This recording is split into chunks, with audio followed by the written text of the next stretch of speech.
the meanest? Sure enough. Am I the prettiest? Sure enough. Am I the baddest mofo low down around this town? Sure enough. Well, who am I? Sure enough. Who am I? Sure enough. I can't hear you. Sure enough.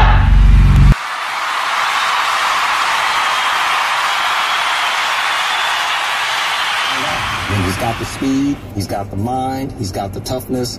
Like I say, he has the tools to do what we're going to require out of our middle of the field safety, out of any safety, in any position that we have him. He's got the tools that's required. Again, Jeff Heath has the tools that's required. Kayvon Frazier has the tools that's required. Again, we got a bunch of guys here that has the tools that's required. Again, it's going to be our responsibility to make sure that we grow them in a proper fashion. Sideline to sideline guy kind of gave it away for me. There it is. Right, that he's going to be the free safety. Yeah. Yeah, that's what they want from that free safety, not down in the box. And I don't think it's something where it's like super defined where you are the free safety. I think, like, to me, Kayvon Frazier has limitations covering as a free safety. So it's really easy to say, hey, you're my strong safety. Xavier Woods he can play strong as well. He'll be a little bit undersized if he did that, but he could do it a little bit. He played nickel corner last year, so if you needed help down there, he could do that. But I think if you look at him as your free safety, and I think Jeff Heath would kind of play a little bit of both. And I think it'll just kind of be a rotation. That's my guess as of right now. You can still do something. You can still make trades. You can still do all that stuff. We talked to Jamil Showers at the Travis Frederick charity event, and he was talking about the hardest thing about moving from quarterback to safety is just getting your body right. He's talking about getting his upper body filled out a little bit more so he can play that position. So I don't know if he's in the mix, and I think it's probably going to be a long shot for him to make the team. But that's another name to throw in there. Otherwise, though, the safety it's pretty thin. Those are your three guys. Okay, what happens if one of those guys gets hurt? Yeah, I think too. I think probably the triple backup plan if somebody gets hurt is Byron. Cheeto. Yeah. Steven always says Cheeto. Right, no, that's a great point. And there's certainly some flexibility in there. I think the key word and all that, as I analyze that and listen to it and what they want, is he said grow into that. In other words, when we're talking about deficiencies and holes that this team has, we bring up the free safety position because there's not a guy that's already shown you he's ready to rock and roll and be everything we want him to be, but you've seen flashes. So the idea is you're not going to be set at every single position. The salary cap doesn't allow it. But do you have guys that you can mold and grow into what you want to be? And when he says, has the tools and then uses the phrase grow him into that, hey, that's why you guys liked Xavier Woods. You saw ability. You saw flashes. A lot of guys make a huge leap from year one to year two. That could end up being the awesome story of this, this training camp and going on into the season. If this is real, if Kris Richard sees a lot that he likes in Xavier Woods, that's brilliant. That's awesome because that means, okay, you don't need to go make a trade. You don't, we talked about the Earl Thomas thing. If Kris Richard got here, he's like, oh my God, okay, you got the makings of something. You got to go get my guy Earl Thomas. You got to give up whatever you got to go get to get him. That's different. I also don't know. Look, Kris Richard is a very savvy guy. He'll be a head coach here in the next 3 or 4 years, I would think, at least a defensive coordinator in the next 2. But that said, he's a savvy guy. He just gave love to everybody. He sat there and talked about that, these guys have all the tools to work with. He was to everybody. Right. So I don't know if he's just saying that. He's just trying to boost up Xavier Woods in case they have to go to him, in case he's a guy, or if he legitimately loves him and thinks he's legit.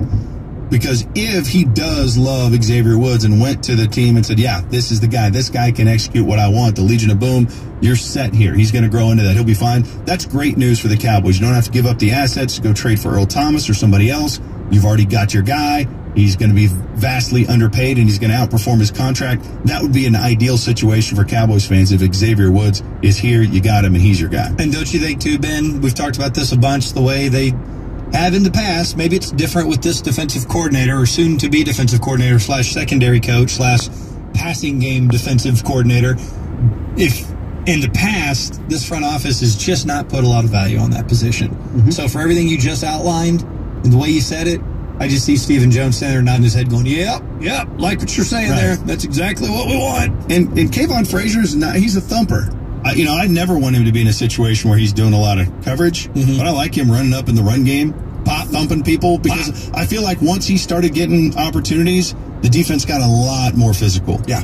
I think given time, obviously it's just his second year, we're talking about the guy, one of the guys who's been looking for just to go get your head on the ball or hands on the ball or whatever, Been trying to get Byron to be that guy for a long time at safety. It didn't work out. Xavier Woods will be around the ball. It's how he is. All right, guys, happy Wednesday. It is hump day. We got 3 down, 2 to go. Tomorrow's Thursday. It'll be Friday. It'll be the weekend all over again. Y'all know how I am about the weekends. I shouldn't even say anything anymore. That's what I work for. That's when I get up in the morning and I go to work. I start Monday morning. People say, hey, man, how was your weekend? Oh, man, it was good, but I sure can't wait till Friday. They look at me like I'm crazy. Like, damn, nigga, dude, it's just Monday. What you talking about? I can't wait till Friday so I can be off again. Hey, guys, real quick video, man. That was some audio once again. I'm getting lazy. I'm sorry. When the season starts, I'll start putting in, really, really putting more effort. But there's really not too much to talk about, guys. I'm not going to sit up here and make up shit to talk about. What I hear, what I see, that's when I'll start running my mouth. And this topic right here, that was some audio you just heard from Kris Richard about X-Man. I'm going to start calling him X-Man, but Xavier Woods. This guy, well, that's probably our starting secondary. Now, this is probably going to be our starting secondary right here. Now, I thought Xavier Woods was going to play cornerback. Y'all know I'm a secondary guy. I played cornerback in high school and college. I thought I was Deion. I ran a 4-something in the 40, so I idolized my game after Deion Sanders. I probably said that a million times. But anyway, I'm a secondary guy. I played a little free safety back in high school, and I pretty much know every position, even a little bit of nickel. Xavier Woods, I thought that he was going to be a cornerback. That's what he was going to be. I saw him as being a cornerback. I thought it was going to be Xavier Woods on one side and Cheeto on the other. Now, it looks like Kris Richard likes him as safety. He's probably going to be our starting free safety. He's a little bit too small for strong, but this is probably going to be our secondary. It's probably going to be Kris Richard. It's probably going to be at the corners. It's probably going to be Byron Jones at one corner. He's probably going to force that issue. Even though I don't like it, he's probably going to force it. It's probably going to be Byron Jones at one corner and Cheeto at the other and Xavier Woods at free. And I'm thinking either Heath or I thought Heath was going to play free, but I'm thinking either Heath or Frazier at strong. I would prefer Frazier. A lot of you say, oh, Frazier can't cover. We don't know yet. We've only had him, we haven't had him that long. He's known as a big hitter. And I think Kris Richard can make Frazier a cover strong safety. Now, strong safety is kind of like a linebacker. The last time we had a decent shutdown secondary, was back in the heyday when we had Deion on one side, Kevin Smith on the other, Darren Woodson at the strong, which was damn near a linebacker. He hit it like a linebacker. We played a lot of 4-6 then, 4-6 defense, and you saw Darren Woodson come up a lot on the line. On the where the linebackers were. That's a 4-6 defense. You got 4 up front, you got 6 in the box, and you got 1 safety back there in the back. That's a run-stopping defense.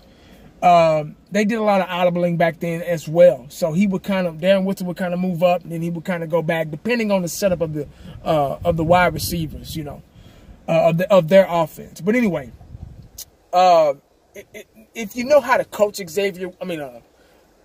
Frazier, he could be a good strong safety. He kind of reminds me of Wilcox a little bit. Wilcox would come up and lay the hat in a minute, and that's how Frazier is. He just got to work on his cover skills a little bit. But that's my starting secondary. You got Cheeto, I guess Byron Jones. I don't know what they're going to do with Brown. I guess they're going to run him in the slot. I think Byron Jones is a good slot. But my secondary will probably, this is my secondary, will probably be Anthony Brown, Cheeto, Xavier Woods at free, Frazier at the safety. That's my secondary right there. You guys may see different, but that's just me. Nothing against Heath. He's made a couple of big plays. He's known for not being able to cover over the top. But like I say, with Kris Richard at the helm, at the secondary coach, he probably can make some things happen with these guys. Coaching goes a long way in football, guys, especially when you're hands-on like Kris Richard. When you're out there with tackling dummies and you know, things on your hands and acting like a receiver and running with the cornerbacks and running with the safeties and really being hands-on, it really makes a difference. I said it in my roundtable discussion the other day, this past Saturday.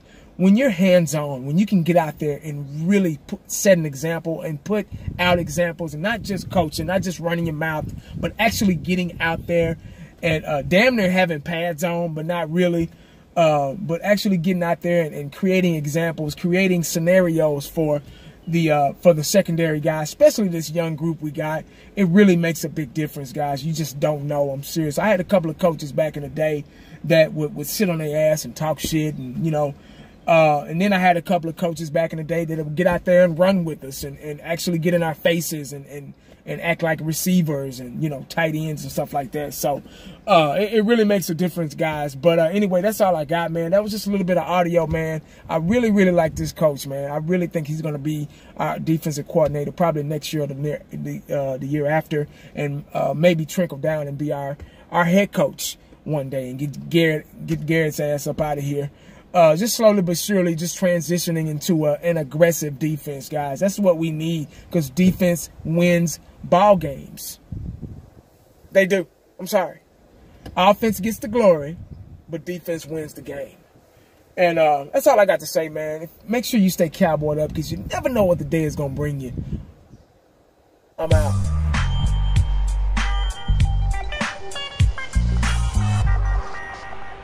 And the only thing else I got to say is,